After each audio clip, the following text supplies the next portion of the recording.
बिहार में बीपीएससी के माध्यम से हो रही शिक्षक भर्ती में अटेम्प्ट काउंट होने का नियम क्या है? अगर कोई अभ्यर्थी परीक्षा के लिए आवेदन कर देता है लेकिन किसी भी कारणवश परीक्षा में सम्मिलित नहीं हो पाता है तो क्या उसका एक अटेम्प्ट काउंट मान लिया जाएगा?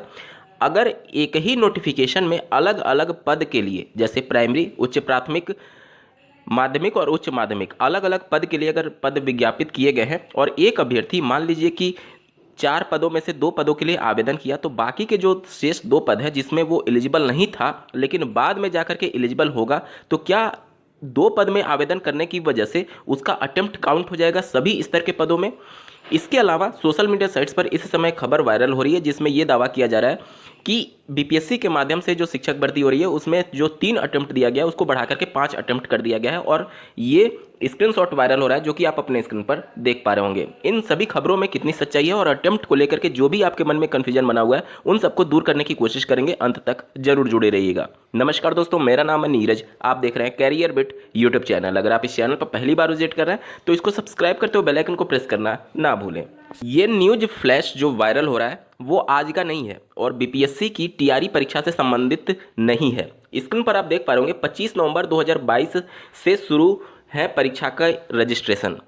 यहाँ पर आप देख सकते हैं ये किसी दूसरी परीक्षा की बात की जा रही है। एक्चुअली होता क्या था कि बीपीएससी की जो मुख्य परीक्षा थी, पहले इसके लिए भी 3 अटेम्प्ट ही दिए गए थे, लेकिन कैबिनेट ने इस पर मुहर लगा दी कि 3 की जगह अभ्यर्थियों को 5 अटेम्प्ट दिए जाएंगे।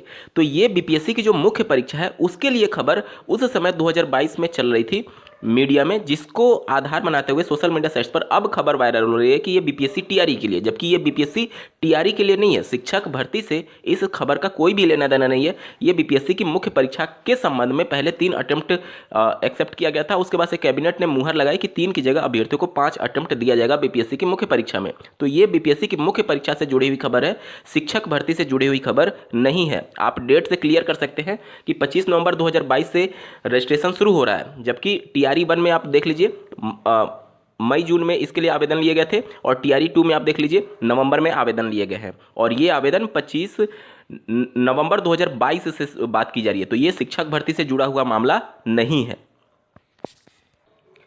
इसके अलावा बिहार सरकार में सामान्य प्रशासन विभाग के अवर सचिव के द्वारा 24 अगस्त 2023 को लिखे गए एक पत्र का संज्ञान आप ले सकते हैं, जिसमें ये बातें क्लियर की गई हैं कि आपका अटेम्प्ट किस प्रकार से काउंट किया जाएगा। विषय देख सकते हैं सरकारी सेवकों को प्रतियोगिता परीक्षा में सम्मिलित होने के लिए अवसरों की सीमा के संबंध में, और यहाँ पर देख सकते हैं निर्देशानुसार कहना है कि प्रसंग वर्णित अभ्यावेदन द्वारा सामान्य प्रशासन विभाग का संकल्प संख्या दिनांक 12/12/2022 के तहत सरकारी सेवकों को प्रतियोगिता परीक्षा में सम्मिलित होने के लिए अवसरों की सीमा की गिनती के संदर्भ में परीक्षा की गई है। उक्त गिनती आवेदन करने से मानी जाएगी अथवा वास्तविक रूप से परीक्षा में सम्मिलित होने से। यानी ये पूछा गया था कि केवल आवेदन कर देने से अटेम्प्ट काउंट हो जाएगा या फिर परीक्षा में सम्मिलित होने से अटेम्प्ट काउंट होगा। ठीक है, आगे देखिए। उल्लेखनीय है कि सामान्य प्रशासन विभाग के संकल्प संख्या द्वारा बिहार के सरकारी सेवकों को प्रतियोगिता परीक्षा में सम्मिलित होने के लिए अवसरों की सीमा में निर्णय लिया गया है कि उक्त प्रावधान निम्नवत है। देखिए, बिहार सरकार के सरकारी सेवकों को सेवा में आने के उपरांत उनकी पूरी सेवा अवधि में प्रत्येक आयोग, चाहे बीपीएससी की बात कर ली जाए, बिहार तकनीकी सेवा आयोग की बात कर ली जाए या फिर किसी भी आयोग की बात कर ली जाए, द्वारा आयोजित प्रतियोगिता परीक्षा में सम्मिलित होने के लिए अलग अलग अधिकतम कुल 5 अवसर ही अनुमन्य होंगे। ठीक है, तो यहाँ पर मैं बता दूं कि बिहार राज्य सरकार की कैबिनेट ने सभी स्तर की प्रतियोगिता परीक्षा में 5 अटेम्प्ट का बाउंडेशन कर दिया है। हालांकि बीपीएससी टीआरई में जो इनके लिए शिक्षक भर्ती के संबंध में नियमावली थी, उस नियमावली में 3 अटेम्प्ट की बात की गई है, जबकि बिहार का जो सामान्य प्रशासन विभाग है वो 5 अटेम्प्ट की अनुशंसा करता है। तो भविष्य में जाकर के बीपीएससी टीआरई के लिए जो 3 अटेम्प्ट है, जो नियमावली 2023 में मेंशन किया गया है, उसको राज्य सरकार के जो ऑलरेडी कैबिनेट से मुहर लग चुकी है उसको आधार बनाते हुए बाद में जाकर के 3 की जगह 5 अटेम्प्ट होने की प्रबल संभावना रहेगी। अभी हालांकि 3 अटेम्प्ट ही है बीपीएससी टीआरई में, अभी 3 अटेम्प्ट ही है, लेकिन भविष्य में जाकर के अगर इस प्रकार का मुद्दा उठता है तो निश्चित तौर पर राज्य सरकार ने जो पहले कैबिनेट पर मुहर लगाई थी उसके आधार पर 5 अटेम्प्ट स्वीकार हो जाएगा, क्योंकि बिहार राज्य सरकार ने अन्य प्रतियोगित परीक्षाओं में 5 अटेम्प्ट की सीमा तय की हुई है। ठीक है, यहाँ तक क्लियर हो गया। अब यहाँ पर आप देख सकते हैं अंतिम पैराग्राफ बहुत ही महत्वपूर्ण है।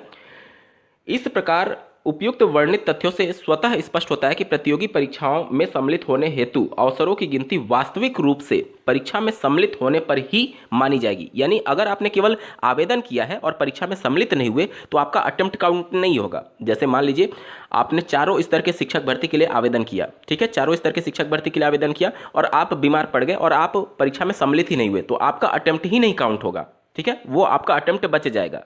यहाँ तक क्लियर हो गया।